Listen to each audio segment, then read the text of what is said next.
This video is the first in a series to help my algebra students with Chapter 11, Section 9 on solving radical equations. So if I gave you that the square root of x is equal to 7, what you need to ask yourself is, how do you undo that square root symbol?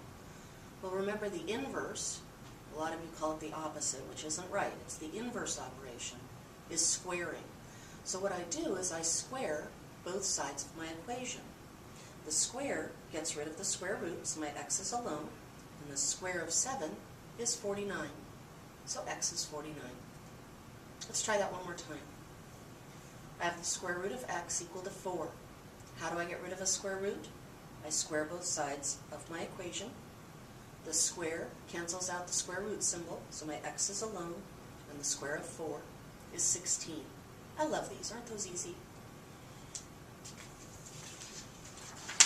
Now, let's look what happens when we give a friend to the variable inside.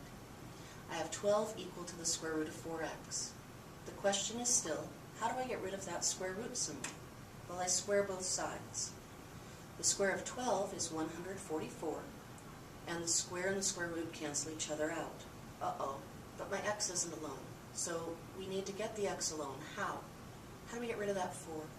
That's right, we divide both sides by 4. So 144 equal to 4x, both sides divide by 4.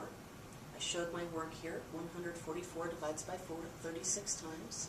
So 36 is the value of x. I have 4 problems for you to try based on this. For number 1, the square root of x equal to 5. Number 2, the square root of 3x equal to 12. Number 3, 7 equal to the square root of 2x, and number 4, 10 equal to the square root of 5x.